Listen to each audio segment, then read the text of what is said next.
Pak Charles, kita tahu daerah Toba ini masih ada paradigma di sebagian masyarakat ya, bahwa yang maju itu untuk calon bupati terutama ya, hanya orang yang berduit atau yang didukung kekuasaan dari Jakarta, kira-kira begitu. Tapi sekarang Pak Charles jadi perbincangan juga nih, karena tagline dengan anti money politics, dan ada tagline-nya juga semangat Toba. Mungkin bisa dijelaskan itu? Ya, jadi saya mulai dulu Pak John Ro menjelaskan tentang semangat Toba.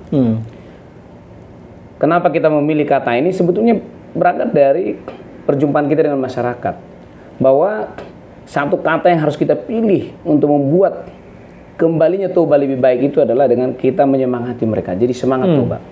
Bahkan kita akan segera mendeklarasikan itu sebuah perkumpulan, itu perkumpulan semangat Toba. Kami mengajak Bapak Ibu sekalian yang peduli dengan Toba, mari bersama-sama. Mari bersama-sama, mari urunan. Mari kita ajak partisipasi publik. Pemikiran, informasi, mungkin juga dana, atau partisipasi apapun lah. Untuk kita yakinkan bahwa Toba bisa kita buat lebih baik lewat proses kepemimpinan yang baru yang di 2024. Itu soal semangat Toba.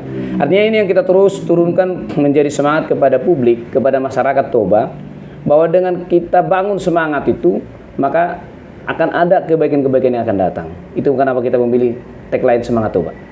Begitu ya. Nah, terkait dengan apa yang disampaikan Pak John Ro, benar. 3 tahun lalu ketika anak-anak muda dari Toba mengajak kita kembali ke kampung halaman membangun Toba lewat pencalonan bupati, itu yang timbul juga dalam pikiran kita, bahwa di beberapa waktu yang lalu, di bupati-bupati yang lalu, memang jadi itu yang menjadi pemahaman umum, bahwa yang jadi bupati kelak harus sudah punya uang banyak, karena menghabiskan uang banyak dalam proses pilkada tersebut. Kita harus yakini bahwa dalam proses politik memang ada biaya. Tapi apakah itu harus ditanggung oleh satu orang? Saya kira itu yang harus kita sampaikan kepada masyarakat. Bagaimana kita bersama-sama, misalkan, bahwa dalam proses pilkada, maaf nih, barangkali ada orang harus membagi-bagi uang.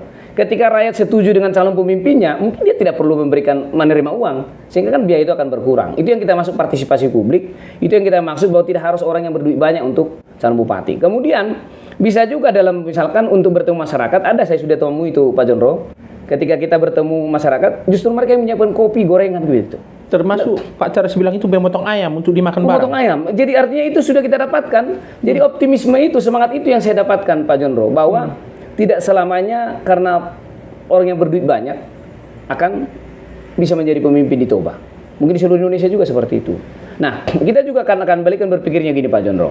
Kalau seseorang menghabiskan uang sangat banyak, saya dengar rumor-rumor ya, di kisaran 20 sampai 40 M untuk memenangkan pilkada di Toba untuk jadi bupati. Saya ragu juga ketika orang tersebut akan dengan tulus mengerjakan pekerjaannya sebagai bupati. Barangkali sih ada orang udah uang berlebih ya, tetapi saya kira sangat disayangkan lah kalau kita membangun paradigma calon bupati itu karena hanya dengan menghabiskan uang banyak. Bahwa perlu uang saya kira iya, tetapi bahwa uang itu harus uang siapa? Mari kita uang sama-sama kita gunakan. Seperti tadi memotong ayam untuk kita makan sama-sama, ada orang yang memberikan itu. Kita nyata sudah mengalami itu Pak John Ro. Saya kira begitu. Begitu ya.